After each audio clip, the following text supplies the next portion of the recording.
Okay, we're going to turn our attention back to presentations and welcome people in the transplantation room.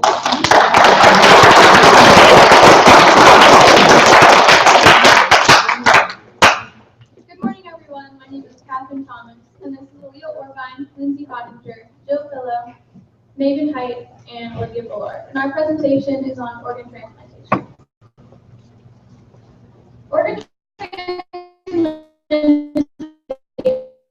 in a basic summary, is removed by the living or deceased, depending on the organ needed for the transplant, and placed in a pathway.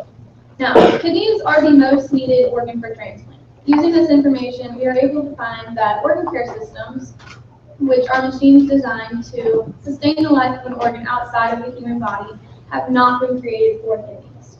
Because of this, many people have found that they have not been able to have a kidney transplant due to the amount of time that the kidney has been outside of the human body without an organ-sustaining device. From researching this information, we are proposing to build an organ care system designed exclusively for kidneys and to continue to further our research with a grant of $250,000. Many organizations are currently taking action in order to promote organ transplantation and its importance. The U.S. Department of Health and Human Services have created, such as making February 14th National Donor Day and by April National Donate Life Month. Other organizations have also taken some similar actions, such as creating ceremonies for people who have donated the gift of life. Kidneys are currently the most in-demand organ in the United States, but at the same time, it can take someone on the waiting list as long as 10 to 15 years to receive an organ that they so desperately need, which can sometimes be too late. In order to decrease its waiting list and save more lives through organ transplantation, many things in this field need to be changed.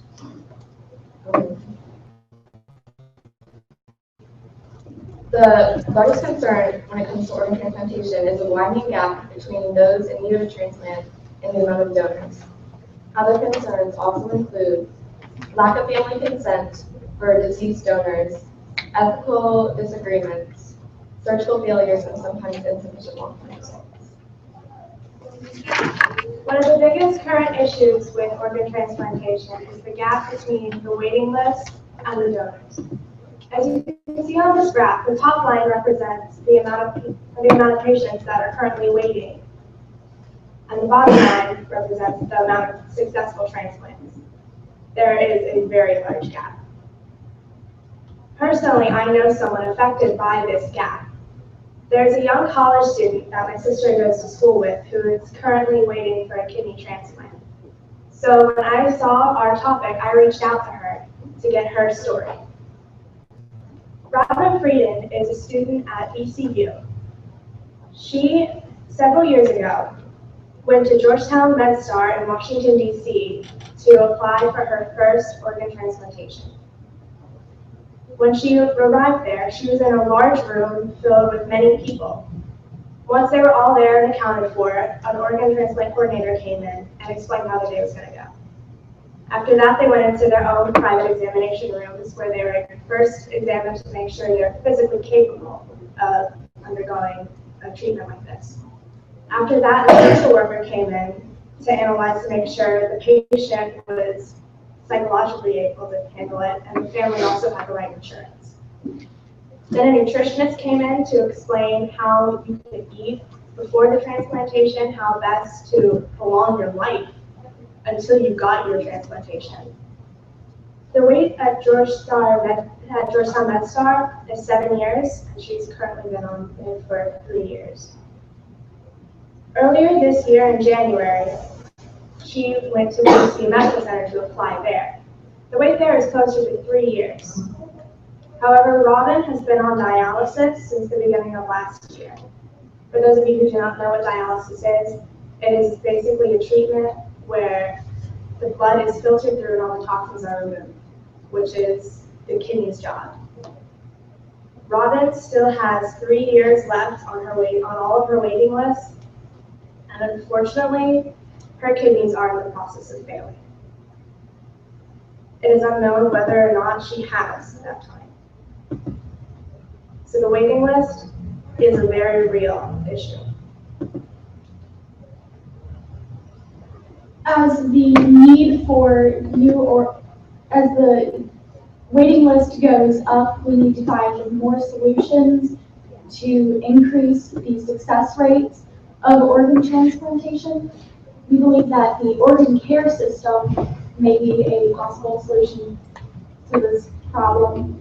It allows for organs to be outside of the body between donation and transplantation for a longer time and distance. It was first successfully used in 2015, so many hospitals have never heard of this, and very few have this technology currently, and even less in the public knows about this. So we believe that an educational campaign and further research to design a prototype for a kidney organ care system would help solve these issues. And we're proposing a budget of $25,000, $250,000. The first $100,000 will go towards the nationwide campaign on education for hospital committees and in the general public. A part-time publicist will be hired for $30,000 to help spread awareness online and on TV. The system currently only works for heart and lungs, and so we would like to spend $40,000 for a part-time researcher to develop a new prototype machine for kidneys, and the space rented will be $37,000 as laboratory space, and the remaining $43,000 will go to cover the expenses of travel. Logistics. Basically, we will be spending $37,000 on renting an adequate lab space, $40,000 on hiring a part-time researcher to research and develop new applications for the organ care system. That's it.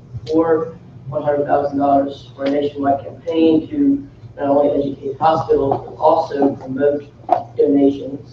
$30,000 to hire a part-time publicist to publish new findings that our researcher found and also to promote organ donation, and $43,000 for extra expenses such as transportation and development processes.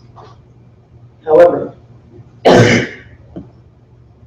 currently, as said before in the issues, the donation rate is very low compared to the waiting list.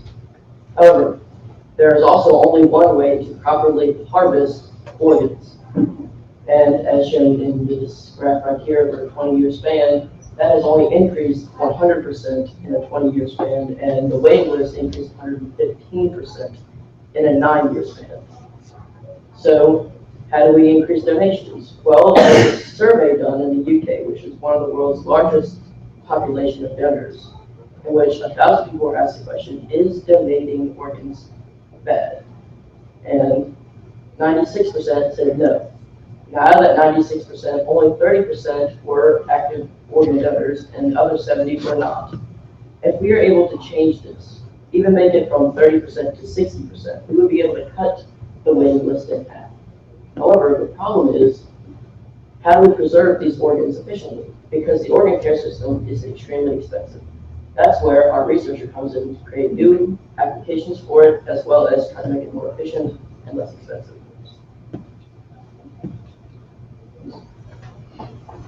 As an overview of our presentation, We are proposing for a $250,000 grant for the research and development of an organ care system specifically to aid in kidney transplants. And as it was stated before, kidneys are the most needed organ for transplantation, and the need for them only continues to rise. While many organizations fund the organ donation, very few are promoting and advocating for new technologies to be used during transplantation. So and since a lot of organs die before they reach the operating room, before a person can even get the transplantation, that's where we're stepping in with the transmitted organ care system, which will help to extend the life of the organ outside of the human body.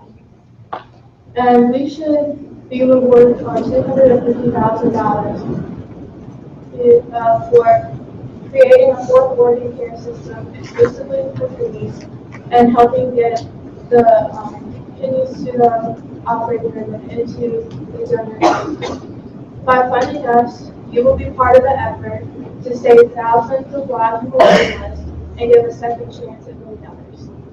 Thank you for your time, and the floor is now open for any questions.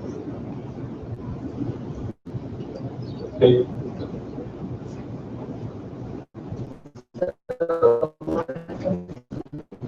Why is it part researchers only get part of their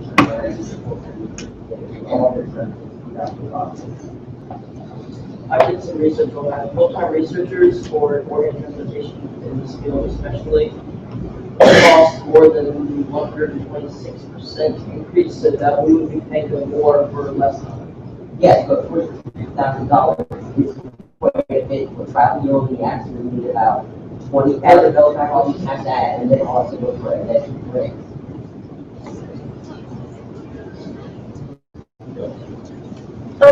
Since kidneys are in such high demand and do you think people are not donating because they're fearful that one day they might need one themselves? And if so, how would you plan to get people over that fear?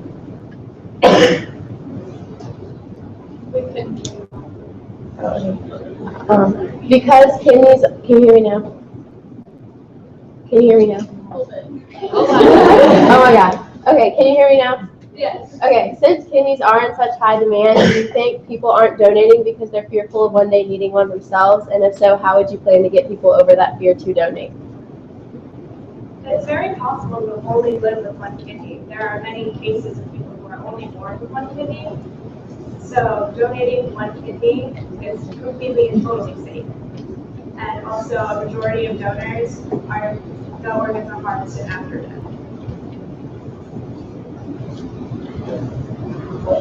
So you guys focus so much on kidney transplantation. How much does it cost? Like, what's the average cost to get Like the dialysis. just like transplanted? It's like every medical treatment. It depends on the person, but I am not completely sure the range prices.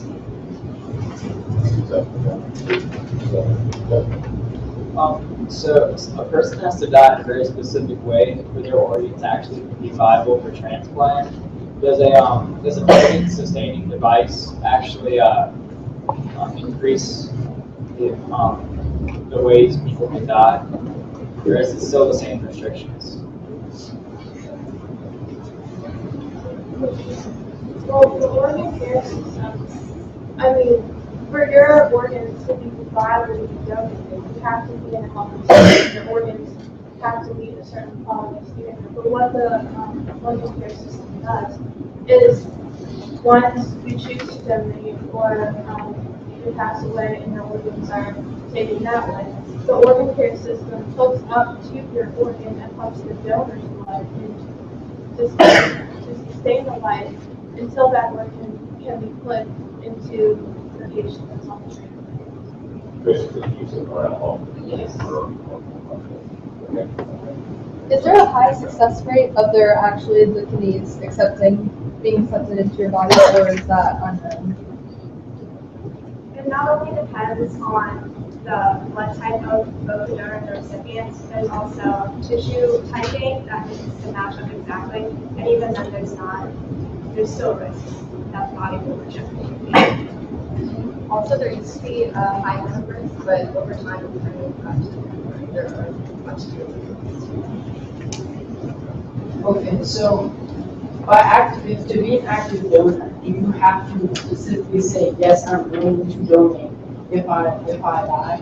And if so, is there any malpractices that occurs in hospitals to those patients who say that they're willing to donate right away if they die, compared to if they have their family, compared to if they tell their loved ones that they're willing to donate if they die?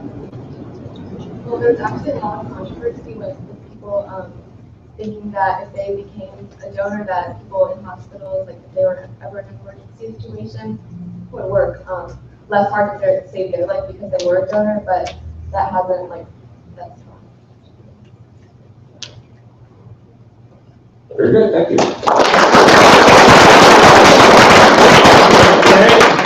Then we're going to take about a 5-minute stand up, kind of move around break. And, come back and get on the next.